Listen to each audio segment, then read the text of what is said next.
Ay,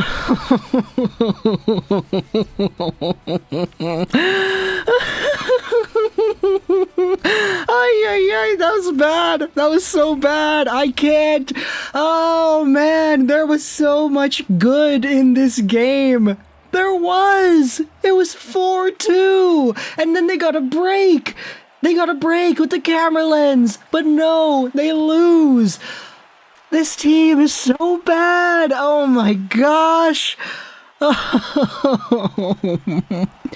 can't do it. They can't even do it.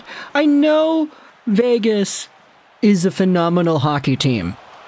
And if you had told me heading into today, Monday, November 21st, 2022, that the Canucks would have the lead against Vegas 4-2 in the third period, they would have this lead and they would look good doing so, I would have been like, wow, that's crazy.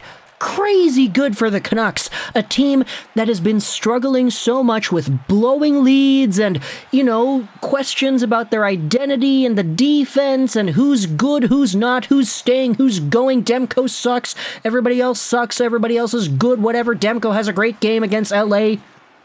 This team, with all the adversity they have been going through, they needed a game like this where they're up 4-2 against the team that is the best in the Pacific in the third period. And then it slips away from their fingertips. Should I be surprised? Should I be surprised? I mean, it was 4-2 Vancouver with 14 minutes to go in the third period, and they lose this one 5-4. There were 2 disallowed goals, one by Vancouver earlier in the frame, and one by Vegas off of the camera lens, as we said. But, I don't know, the result feels so bad because you see how it comes about. If you did not see this game, you just see the score, oh, darn man, the Canucks only lost by 1 against the Vegas team that's been on fire lately. Wow, that sucks for them, but I bet it was a good game. No, it's not. No, it's not. They played a good first, let's say, 46 minutes. It was good enough, at the very least, when you consider how good Vegas is and how bad Vancouver is. The fact that they hung in there, it was a tie game for the most part. It was a pretty close game up until the Canucks made it 4-2 with 14 minutes to go in the third period, even though they were great. You could say great, right? In that first 46 minutes. The fact is, the last 14 minutes of the game defined this game. And they lost really badly. William Carrier, Riley Smith, Alex Pietrangelo all getting on the board within minutes of each other, and then there was a Mark Stone goal on top of that was taken away because of the gosh darn camera lens. This game was so weird, and we had that camera lens thing with 10 minutes to go in the third, that I don't even know where to begin with this post-game video review, whatever. Oh, by the way, we didn't mention the score. The Canucks lost 5-4 to Vegas. Okay, whoop-de-doo. Demko looked great for most of that game. It's just, I don't know, man, the goals that he let in, sure, some of them were not his fault. That's for sure.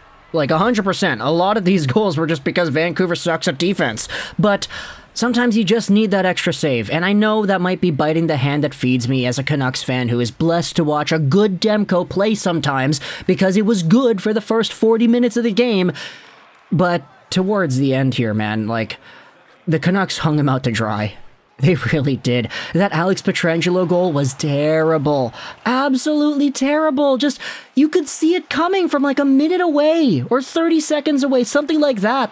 I was watching this game in my living room with my beloved family, and they're cycling it, they're trying to get their opportunity in front, and I kind of say it out loud, what are the Canucks doing? There's so much space, that's going to be a goal. And then 15 seconds later, it gets centered out for Pietrangelo, who's right there. Besser loses his check. Myers is right there, not defending the middle. Miller is out there on the side, and it's Pietrangelo who just walks right in and he scores. Easy.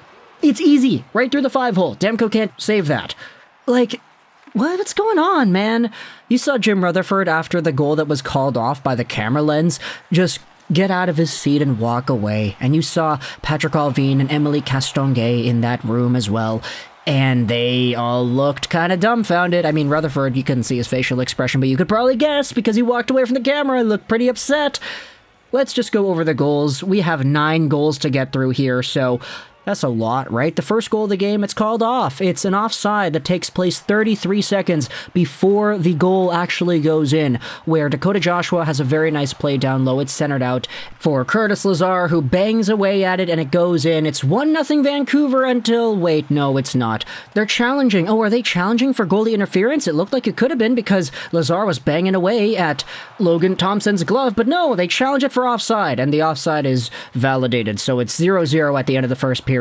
Second period starts, and Demko flubs the puck up the middle, and Tyler Myers saves a guaranteed goal. And then it's Andrei Kuzmenko who scores right after. Quinn Hughes with a dangerous pass to Brock, barely gets over to Besser. He comes down the left wing, centers for Kuzmenko, who makes it 1-0 with 8 minutes to go in the second period. It was 0-0 at the halfway mark of this game, and the final score is 5-4. It was 5-4, man. Like, they had a 4-2 lead with 14 minutes left, and they blew it. They could have lost 6-4 if that goal with the camera lens ended up counting, but Jack Eichel does what Jack Eichel decides to do, which is score goals. He takes a long shot from the blue line, and Mark Stone tips it in. This comes like 5 minutes after the Kuzmenko goal. It's 1-1 with 3 minutes left in the second period, and then Jack Eichel takes another shot, and he scores right away after 2. This one sucked as well, man. It's William Carrier right in front, whom the puck deflects off of after Eichel kind of waltzes around everybody, including Tyler Myers. Eichel curls towards the middle, he takes the shot, and it goes in off of Carrier. It's 2-1 Vegas at the end of the second period. And then the Vancouver Canucks, for 6 minutes in the third period, showcase that they actually can be a pretty good team. When everybody's clicking, when everybody's actually doing their role, when everybody's starting to put in effort, you know, they can look pretty good. And they do that here with Bo Horvat first and foremost, just 1:47 seconds into the third period, tying the game up off of 2 very great one-time opportunities in the slot. The first one goes wide, it's collected back. Stillman goes over to Miller. Miller into the middle once more for Bo Horvat, who goes 5-hole. It's 2-2, Horvat's 15th goal on the year.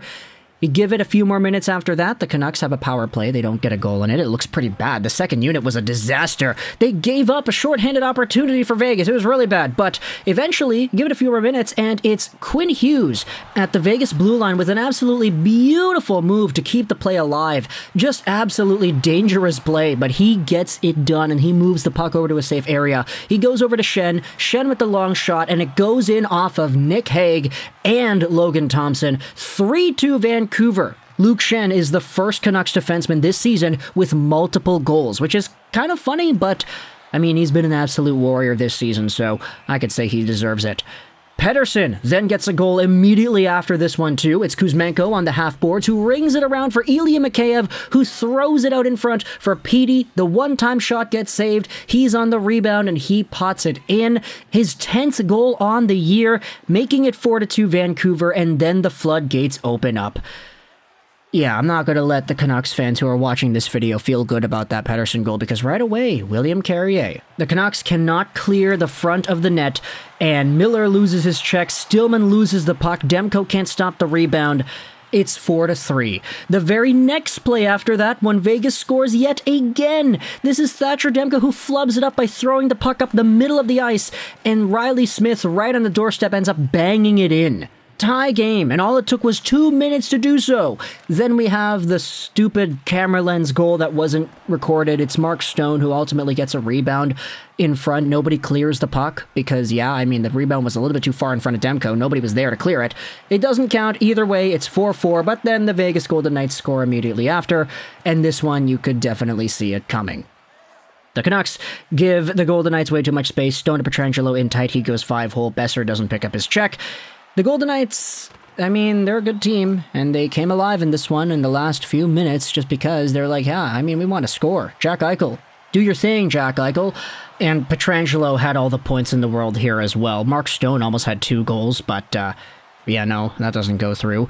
Either way, though, today I learned that the puck hitting the camera in the glass counts as out of play, especially when the camera lens cover ends up rolling onto the ice and distracting everybody. It's kind of funny, isn't it? But the Canucks ultimately lose another one. This one was really bad. We'll see where exactly they go from here. But, like, at the same time, Vegas is a good team. It's just the result itself, the way they lost. That's so bad. So astronomically bad. Thoughts in the comments below. I hope you enjoyed this video. Search that Troll 99. And bye.